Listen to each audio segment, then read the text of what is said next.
dengan tetamu di Kuala Maran. Buku menyimpan berjuta maklumat, fakta ilmu, cerita hiburan. Hai kawan-kawan, apa khabar semua?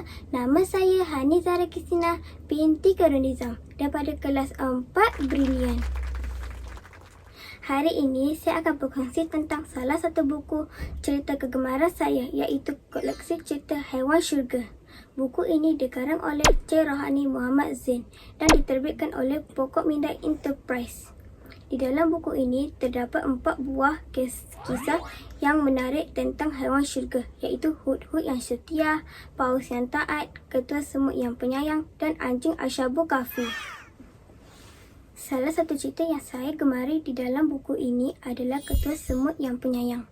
Kisah ketua semut yang penyayang berlaku di Lembah Semut.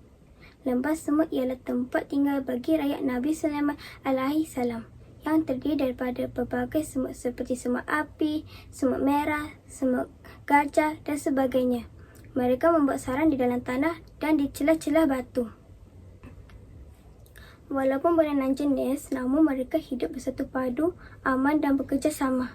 Mereka dipimpin oleh seekor ketua semut, iaitu seekor semut jantan yang kuat, rajin dan bertanggungjawab. Sikapnya amat dihormati oleh semut-semut yang ada. Seperti kebiasaan, ketua semut akan memanjat tebing yang tinggi untuk mengawasi anak-anak buahnya yang sedang bekerja. Tiba-tiba ketua semut melihat sekumpulan manusia yang menaiki kuda sedang menuju lembah semut. Setelah diselidik, kumpulan berkuda itu ialah Nabi Sulaiman alaihissalam dan tenteranya.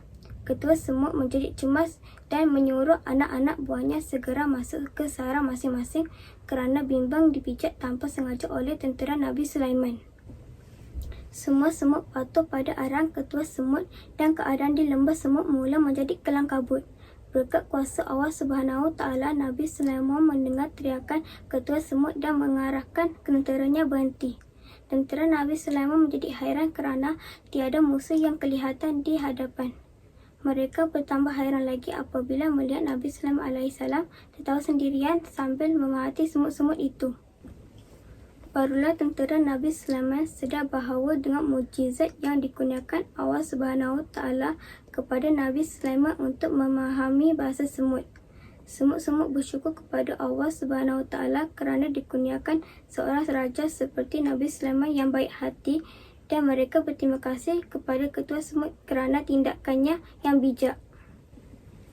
Kisah haiwan syurga ini diambil daripada kisah-kisah Nabi seperti Nabi Sulaiman alaihissalam dan juga Nabi Yunus alaihissalam.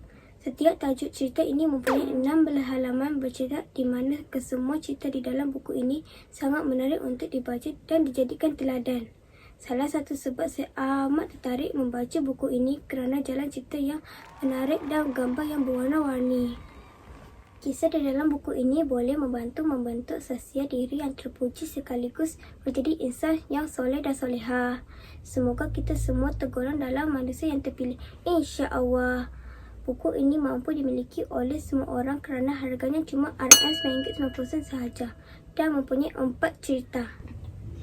Jadi, apa tunggu lagi? Jom kita membaca.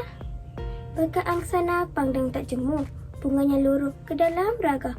Bukul aksana lautan ilmu, rasanya penuh mutiara bahagia. Sehingga berjumpa lagi kawan-kawan. Salam sayang dari Hani. Tata.